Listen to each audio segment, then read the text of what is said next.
Hello, I'm Alex Lafkus. I'm going to talk to you a little bit about uh, wade fishing with streamers. Now, this is something I haven't done a ton of lately because, as my buddy Russ always says, wade fishing is for people without boats.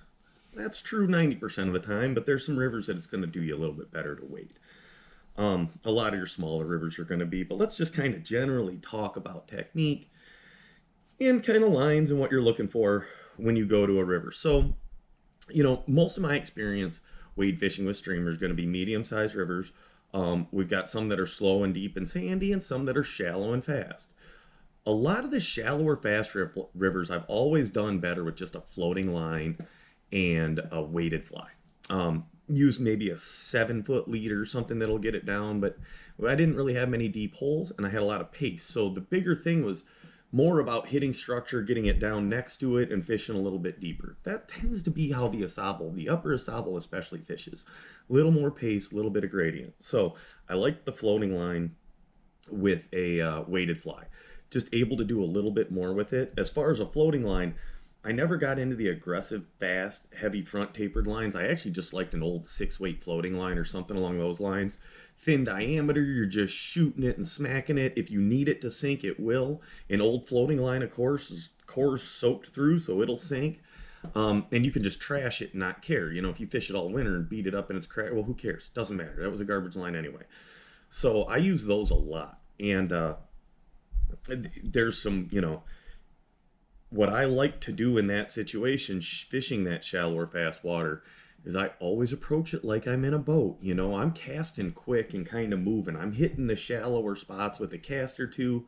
You're looking for an active fish. That's it. Move. Keep moving. And I just keep my feet walking. So as I'm walking with that presentation, the fly is going to kind of sink faster. It's going to come more perpendicular across the current instead of swinging out in front. And you can just kind of fish it down a little easier. Um, that's how I fish 90% of the time. Now, if I come into a deep hole, that's where I'm going to slow down and I'm really going to approach it. And you fish an area a lot, you know where the deep holes are. So a lot of times I'll think about a hole I used to fish. I'd always get out on the inside bend, walk downstream, and start coming up to it. If I could hit the shallow adjacent spots before the deep water with a longer cast, I would. But I didn't want to trash the hole. So I'd go up, down, and around, and I'll come up the backside. And a lot of times, I will fish it slow and deep doing that. So if I come up the backside, you're going to want to hit, if there's a bubble line coming down, you want to fish it. So I'm going to throw that weighted streamer up there and just kind of bounce it and strip as you come. Get a belly in your line so you can watch that angle and just kind of twitch, twitch. You're just trying to keep tension. And that way, if you see that line dart or anything, you're stripping in and setting the hook. And I'd fish that kind of inside seam or whatever going up just because a lot of times, especially in cold water, actually anytime, they're going to slide to that inside shelf. A lot of times where the shallow water fades off, they'll get right on that edge or right off that edge. So try to hit that from a downstream angle as you come up. And then I'd work up into that deep hole. And by the time I get up to the top, I'm going to be trying to throw up on the shallow flat and let that fly roll down deep. And I'll just kind of jig it and let it go. Just popping the rod tip, just slightly keeping tension. You don't need a ton of action. Boom, boom, getting it down. That's how I would pull most of my big fish out of the deep holes. Slow it down, fish it more thoroughly. The other thing that's happening there, if boats come down, a lot of times boats are going to the inside bend, da da da da da. Fish know this after a while. They're going to go to some of those spots. They'll sit kind of in an area where they know a boat's coming and they know to be safe or they know there's traffic coming. So by coming upstream and staying way tight to these insides, you're approaching it different than guys will in a boat. And that's going to help you, especially in highly pressured waters. Um, so that's kind of what I'm doing most of the time. Get to deep water, fish it deep and slow. If I'm in shallow or structury water, I'm moving and I'm just looking for active fish. Cast here, cast there. One advantage you have, a major advantage you have, about the only advantage you have waiting, is you can spend a little more time and hit different angles. As you float down the river, in Michigan we have slower wood piles, so a lot of times the fish are on the faces of them. That being said, once they get beat off that spot, they go to the backsides. They'll get back up behind the structure. And if you're fishing waiting, you got easier time getting way back up into those little cuts, little small areas. That's probably your biggest advantage waiting is you're able to kind of go a little slower to hit smaller spots and really trying to pull fish out. whether it's up behind a jam or in some terrible slot up underneath a tree. If you're a good caster and you go slow, you're going to find some fish that other guys won't. I see it a lot during grasshopper season, and I see it during small streamers when the water's a little lower and those fish are really packed in.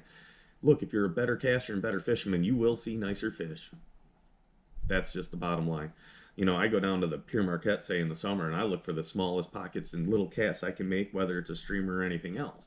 And if you can thread that needle, you'll see a fish. Whether it's big or small is going to depend on what's out that day. If the big fish are out and you can put it in a spot no one else can hit, you're going to see a fish. And you'll see a good fish doing that. So really try to identify those. And those are things that, you know, you're going to have to learn over time. Maybe it's a little cut underneath a bush. It's just a tiny little bucket like that. Might hold one fish. There might be a little hole on the inside that boats tend to cram into. And if you stay to the outside, you can hit that. You know, so you use those angles. Think about where those fish are. And try to think about how boats fish and doing a little bit opposite of what they're doing. Another major advantage you have to wade fishing, it's something I try to set up in my drift boat too, is when I think there's a time or a window coming where the fish should be active, you can really put yourself right where you want to be. You know, if you've had sunny day and it's you expect a streamer bite in the evening, you might go to the best 100-foot, 200-foot section, 50-yard section, whatever it happens to be, and spend your time in there. Pick around, make a pass aggressively. If nothing eats, take a break, settle back up, go back upstream, fish it a little different way. You can put yourself in the best spot at the best time. In a boat, it's a little more challenging. You got to deal with drift times and where you want to be when. Wading, it's easier. Some of the good night fishermen I know, they'll do that where they focus on one hole a night and they fish it for 20 minutes, take a break, sit, smoke some cigarettes, hang out, have a beer, fish it for 20 minutes. That's how you're going to hunt the biggest fish, guys. It's rare that you stumble into them. You usually find them first and then you have to hunt them. And by waiting, you can put yourself on that fish more times that you think it's going to be active. That helps a lot. You know, that goes for big muskies, big brown trout, whatever. They feed in short windows. The key is to be there when they're out. Spend more time over those fish than around those fish. By waiting, you can really do it. You can sit yourself right on that spot, fish it in the prime times. If you have a good hole and you're somewhere for 3 days, you fish it for an hour in the morning, you fish it for an hour in the evening, you do it for 3 days straight like that, you're going to see nice fish. It's just about doing it and sticking with it. You can have a bad morning, get out there, do it in the evening. That's one of the things I would do a lot, is focus on one spot and do the opposite of boats, and that should help you with your streamer fishing. Waiting, as far as fly lines go, it's really difficult to say. Every situation is different. When I'm fishing slower, sandier, that's a little bit more average depth, say 3 or 4, then I might go to a sink tip. It's usually going to involve a floating running line, 15-foot type 6, or even a 24-foot head if you're using a full floating fly. I recommend a floating runner behind it. But those are just, and I'll talk some more about lines, and I have in some other videos, but the technique stuff and how to increase your chances wade fishing, that's what I want to help you guys with. If you're not in a boat, you understand your limitations, so hopefully some of that stuff will work. Thank you.